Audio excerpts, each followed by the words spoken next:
And welcome back for another recap. So first of all, let's have a look at the numbers again. So if I've done this correctly, you should be seeing a side-by-side comparison right about now of the numbers here. So what we can see is that, well, the French have lost a fair bit of their fleet. The Brits have lost about half their fleet. And there's some other nations have been increasing the fleet size a little bit. Then Netherlands have now become the biggest fleet in the game right now. Ottoman fleet is also pretty close. The French are still the second. And then of course there's shipping line tonnage has seen some changes. Mostly the Brits have gotten a little bit more than most of the nations. Have not really seen a huge change. Although the Spanish have lost a little bit. And the Mughals have gained... Actually no, Mughals haven't gained anything. The Dutch have increased a fair bit of their shipping line as well, and Ottomans have kept the same. Now there's also the research facilities. It's mostly the same. There's the Brits have managed to build one, Mughals have one extra, Dutch have two, and that's about it. I think there are several nations that are building research facilities, but none of the others have managed to actually get anything quite yet. In terms of civilian mining complexes, French now had 12, Brits have 3, the Pirates of course have nothing, Portugal has 6, Spain has 4, Mughals have 4, Dutch have 3, and the Ottomans have 6. So the French certainly have the largest civilian mining, although the shipping is not all that great. But let's have a look at the world map and go through the events of this year. So, at the start of the year, the Ottomans sent their fleets to the West Mediterranean. It took a while for them to actually get in position there. They first went to Tunis to refuel and then went to Sardinia, and from there they conducted their operations, more of which a little bit later. But the pirates managed to sink a Spanish colony fleet in North Atlantic. Then the Dutch conducted a raid of Tortuga, which happened while the French and Spanish fleets were heading towards Philadelphia, and Philadelphia, the British had half their fleet there, essentially, which was sunk in its entirety. They did sink about 30 ships there. Unfortunately for the British only had 108 ships, while the Spanish and French together had about 140 ships, which meant that the combined force had much more firepower on their side. Of course, the coastal fortifications did help a fair bit, but for reference, one of the early coastal fortifications is about equal in firepower to a third-rate ship, so it wouldn't be that huge bonus, but it's still something. They can fire from further away, so that's good. But yes, the British Navy in Philadelphia was sunk, but fortunately for them, the enemy fleets were so badly damaged that they were stranded, both of them. The Spanish then sent in support vessels from Havana, and they got there in time. They managed to refuel the fleet and then head back to Caribbean. In the meanwhile, the Dutch had sent a fleet to intercept any fleets coming back to Caribbean, but the Spanish managed to spot the Dutch fleet first, and then they managed to skirt around without the Dutch even spotting them. Unfortunately for the French, they sent in a fleet from Quebec, which went in there and refueled the fleet, but it wasn't enough to get all the ships refueled. Of course, in retrospect, it could have been done a bit smarter. Then they sent the fleet back to Quebec to get more fuel and head back, and at the same time they sent the ships that they had in Havana to go refuel. They did have some ships in American East Coast, but a small fleet of British brigs managed to intercept them by accident and sunk them, which caused a long delay on the French fleet.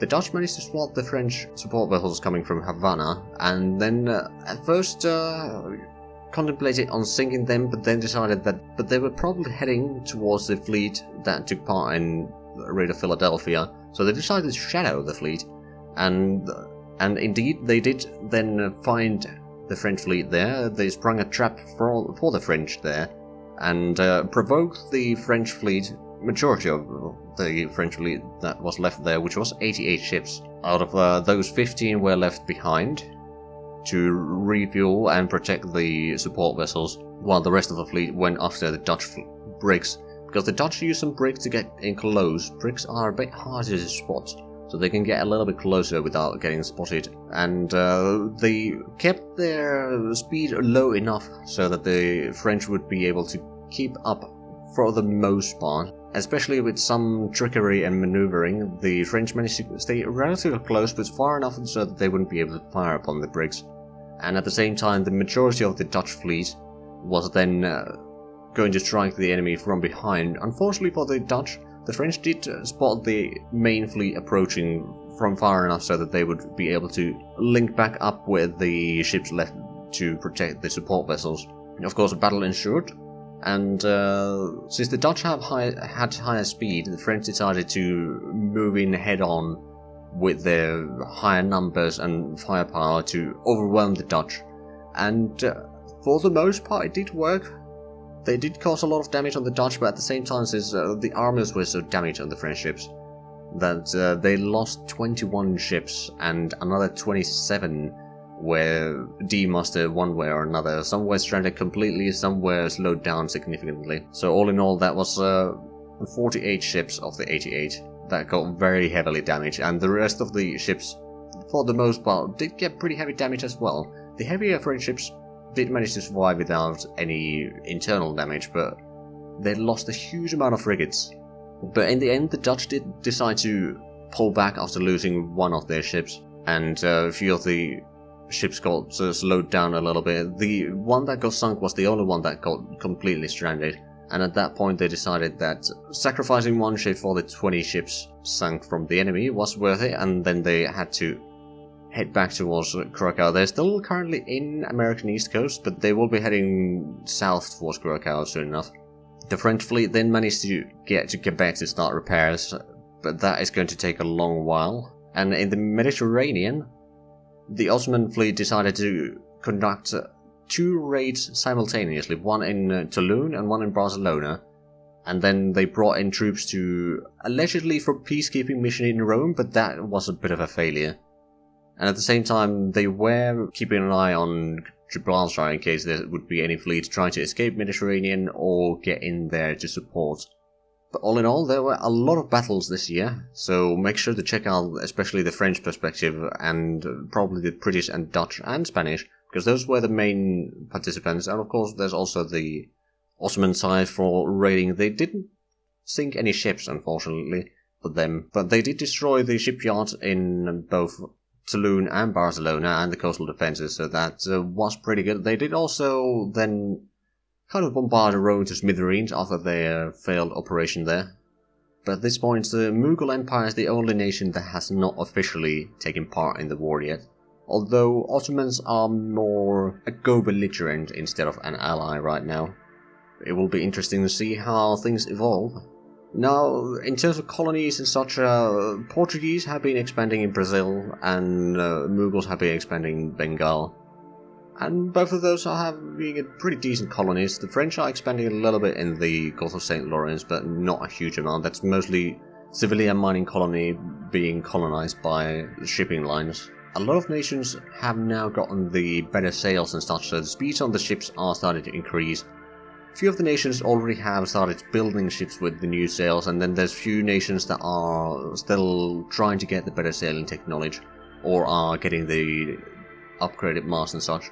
But the speeds on the ships are going to be increasing, and a lot of nations have now gotten their hand on the upgraded cannons as well, so that means that the battles will be probably a lot more deadly. The total death toll of this year in terms of ships lost in player versus player combat was about 160, which is a lot. There's a lot more than the ships that were built this year, so the fleets will start to diminish most likely to some degree, and I have a feeling that this year was most likely the most violent that it's going to be for a couple of years. Or maybe not, who knows. But anyway, that's the main events this year. I'm not going to go into too much detail about the economic situations and such right now. I think at this point, mostly the main events of the war is going to be what is going to interest most people. But you can certainly check out the nation-specific episodes to get more information on how their economies are doing and so forth. But that's about it for this section, so we'll be moving into the reflection. So there's a few things that I noticed this year. First of all, there was a bug in the game, at least since I'm playing the 1.9.5 and I am playing Mordred, so I'm not going to be reporting it on the forums. I'm not sure if it's been fixed already or not. so I haven't had time to check the newer versions. And secondly, I don't want to check the newer versions because at that point all the new stuff that has been added would probably just make me want to restart this with the new stuff. I don't want to waste all the hours that I've already put in this.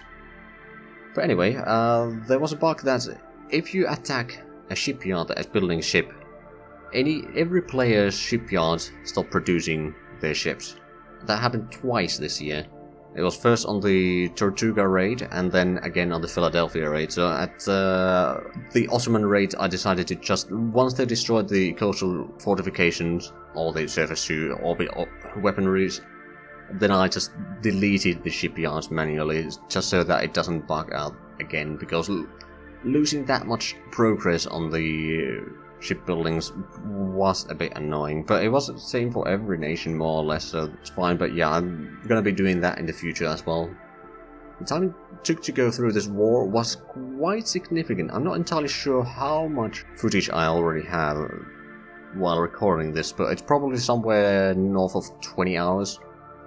Probably a lot more actually, because this is the 11th recording session.